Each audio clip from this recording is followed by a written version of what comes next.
better. So first off, let's shout out to the women that don't do these things, right? Shout out to those women, right? Round of applause. The women that don't do these things ever, they don't come in with expectations. They don't come in with the stuff from previous relationships, and they don't have anything for you until it's time to have expectations for you. Right? Shout out to those people. Right? Right. Now, let's get back to the ones that don't. But yeah, we ain't forget about y'all. Move real swift. This is the problem right here. So, we start talking. You have an expectation for me in your mind. I don't know about it. You haven't shared it with me. We haven't discussed it. We are not on the level to have any sense of obligation or duty for one another at all. Correct. But for some reason, I'm held accountable for actions that I may or may not have taken. Right? But there's no accountability for the expectation that you had in the first place. And the issue is the fact that you had the expectation for me. As if I was supposed to already know that. And that's where the disconnect for like always seems to hit. I talk to a lot of women, platonic friends. They come to me for male advice. I feel like I literally missed my call. I should have been a therapist. You know what I'm saying? Yeah. But I talk about these things, and the primary thing that I hear in all of the stories is the woman having some grandiose expectation for some nigga that didn't deserve the expectation. Right. What made you think that dude was supposed to do that? And then they'll be like, because I like him. Or I thought that. I assumed. And I'm like, damn, every one of those is absolutely wrong. But it wasn't a strong belief between both parties. Unless it was communicated and it was received and accepted. And that man said, you know what? I'm going to rise to that occasion. I'm going to do that for you. You know what I'm saying? And when does that happen? In commitment. Right. So we're not committed. So this goes right into the timing of an expectation. When is it okay to have expectations? When a commitment has been established, boundaries are being set, rules for engagement are being set. This is the time where you are allowed to express your expectations for a person. Right? And I think at that timing moment should be early. Right. You should be able to communicate to whoever you're talking to. You don't even have to set an expectation. You can be able to tell somebody, look, me and you talking, this is where I stand in life. Where do you stand in life? Yeah. So forth. Oh, this, that, and the third, blah, blah, blah. Okay, cool. We can continue and see what happens. But me personally, I don't set an expectation on anything because I'm brand new to you. Right. You brand new to me. And we know that they lead to disappointments every single time. If the person don't know. Yeah. So why even set yourself up? Why? Right? So it happens all the time. It doesn't happen just to us. I've been guilty of it as well. You know what I'm saying? I set an expectation and played myself.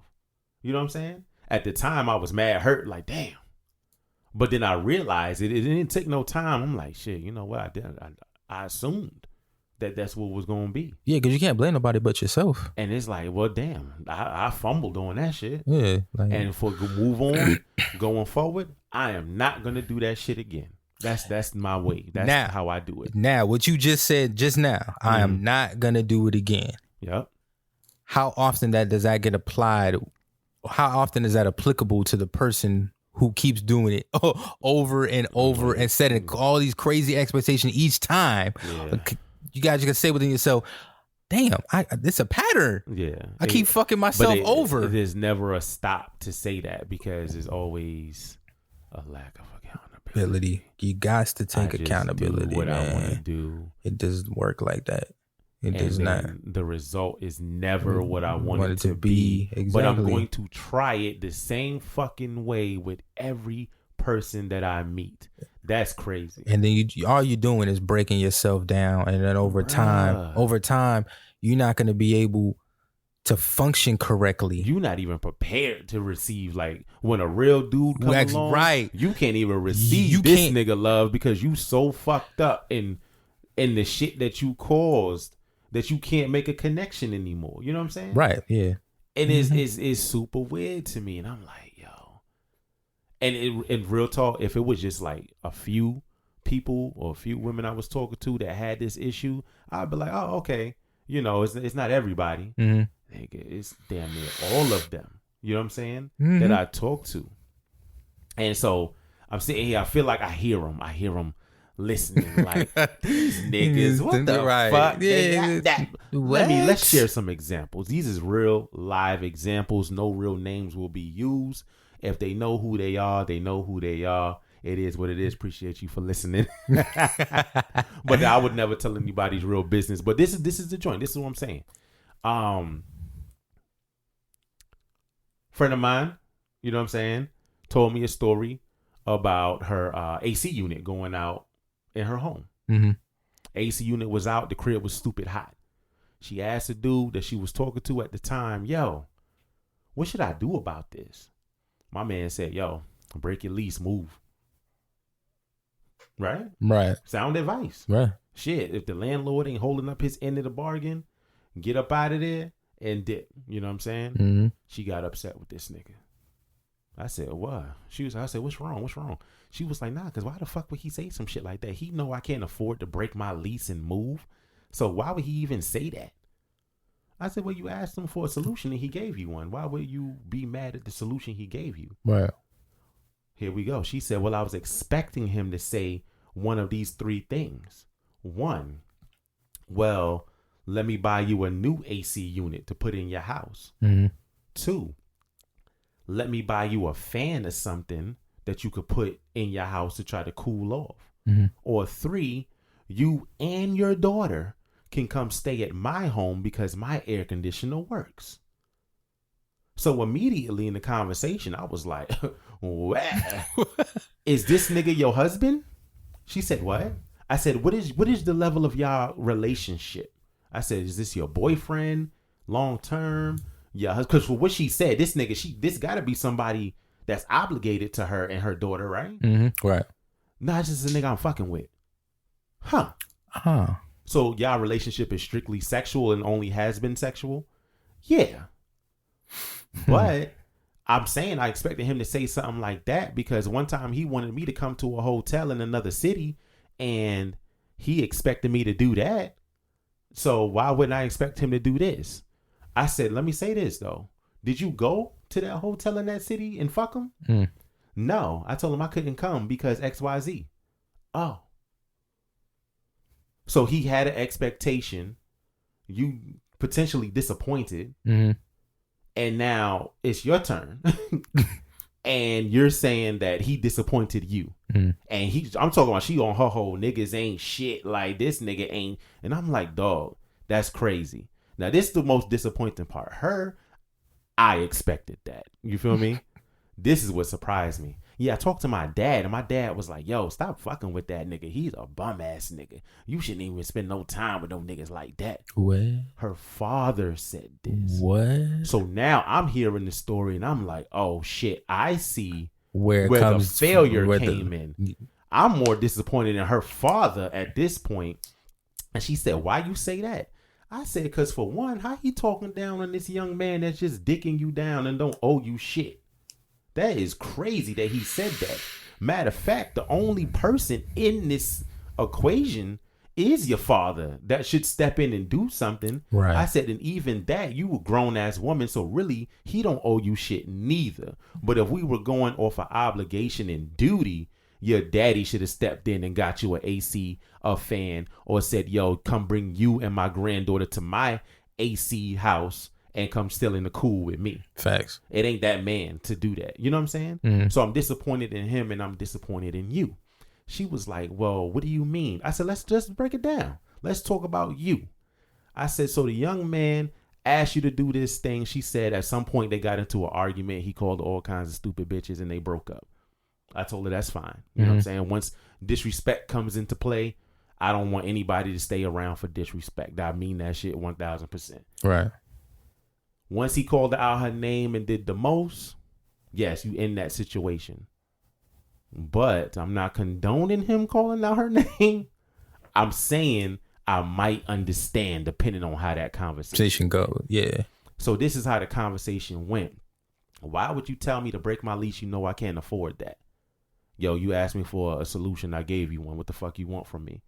I want you to do 1, 2, or 3 things. For what? That's not my job to do. Oh, wow, but I could do this, this, and that for you. Shorty, this is what we do right here. Fuck you, you fuck me, we nut, we go away. We come back when we want to fuck again. What are you talking about? Oh, wow, I'm just saying that we can't do this. Yo, you's a stupid bitch. You see what I'm saying? Oh, my goodness. I'm not condoning it, but god damn it if it don't make sense, though. You know what I'm saying? Because it's not a loss for him.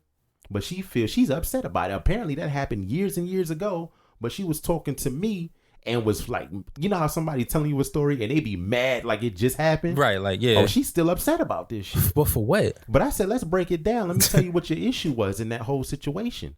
You had expectations for a young man that didn't owe you shit. Nobody in this lifetime owes you shit. Even your parents. Once they spit you out, and you got to a certain point in your life where you're grown and can take care of yourself, nobody owes you anything, right? Right. I said, so the fact that you expected something that grandiose, and it might not be a big deal, a $20 fan, a $100 AC unit, but it's still, he don't live there. His house is probably cool. Why the fuck would I buy an AC for your house? Even if we fucking, you know what I'm saying? Because even if I come there and I sweat my life away on one of our sessions, hey, yo, next time you come to my crib, B, it's hot over here. Right. Yeah. That's it. That's it. Yeah. You know what I'm saying? So I was like, so you had high expectations for this nigga and you wasn't supposed to. Y'all wasn't like that to expect that from him. So she wasn't getting it. She was like legit arguing with me and telling me that no, he's just a dickhead. I said no, fam. So then when you know how you like break it down, you give different examples and shit like that. I kept doing that, and you could see when it clicked. I saw when she got it. She knew. she knew that shit was long beforehand. She knew she was wrong, and then you know what she said? We just gonna have to agree to disagree because oh my god, you can never get through to those. And I said, you know what? Nah, you right. That's all you can say. I get all right, because I'm not gonna keep talking. I'm not wasting my breath on shit. You got it. That was a classic example. What the fuck we talking about? Your expectations. Like you put your expectation at the top of the list for somebody who you was just fucking, and you expected them to cater to your needs or automatically supposed to psychically know the answers to your riddles. Boy. What? Boy. You know what I'm saying? What? That is absolutely wrong. And whatever the outcome that comes about from that is all on you. Right. Not the person. Right. You can still look at them like they evil and they suck and they this and they that. But the fault is your own. That's all I'm saying. And a lot of times when the fault is their own, what does that say about their accountability? Oh, they don't. Well, it's not there because they don't. It's when they blaming everybody, but the person that caused the drama. The number one pet peeves I have in my adulthood is people that cause their own drama and blame everybody for else. No reason, and you know it's angry. For no reason. It makes me so mad, man. But you're so naive and good at it in a sense. You don't even realize how good you are at it, right? Because you dig yourself so far in the hole with your own drama. You got to keep it going. Yeah, and it goes both ways. Here's an example with a dude. My man's in them last year. He's smacking some shorty down. I think he had been smacking her down since the summertime. So we'll say about 6 months. For some reason, I guess he thought his dick was so good that she was going to get this nigga a PS5 for Christmas. What? Real shit. Hey, real shit. He didn't get it. And he was disappointed in the girl. Like, damn, I thought she was wifey material. And she didn't even get me no PS5. I thought he was playing at first, like dead ass. I thought he was just joking. So you know it was like a bunch of memes going around. Yeah, my nigga was serious, and I was like, dog, what? He was like, yeah, man, she bullshitted, man. She got me some fucking t-shirts and drawers and socks.